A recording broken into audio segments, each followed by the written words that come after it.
पडला. अरे चालू हो ना, चालू हो ना. अरे चालू हो. आई आई मोबाईल बंद पडला. आई आई राम मोबाईल बंद पडला. आई मोबाईल बंद. राम, दे इकडे नाही, मला मोबाईल द्या. अरे तू शांत हो. अरे बाप. राम, शांत बाळा. अरे तू शांत हो ना. मला मोबाईल द्या. अरे तू शांत हो ना.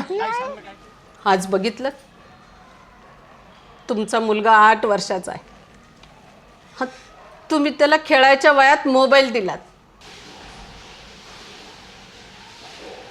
तुम्हाला वेळ नव्हता म्हणून तुम्ही त्याला मोबाईल दिला.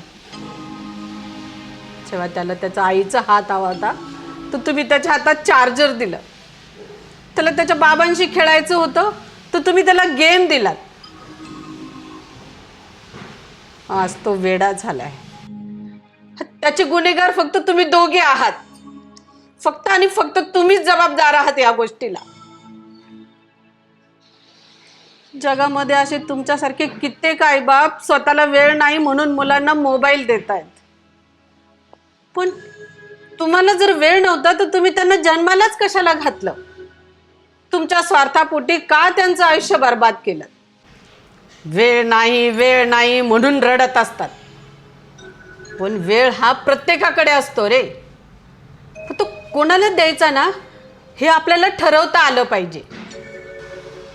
ज्या वयात रामला तुमच्याकडनं वेळेची गरज होती तर तुम्ही त्याला वेळ नाही देऊ शकलात. आता यापुढे तुम्ही पण त्याच्याकडनं कुठलीच अपेक्षा ठेवू शकणार नाही. तुम्ही खूप पैसा कमवाल रे, करोडपती व्हाल. पण तुमचा मुलगा जर वेडा झाला तर तो पैसा तुमच्या काय कामाला येणार आहे?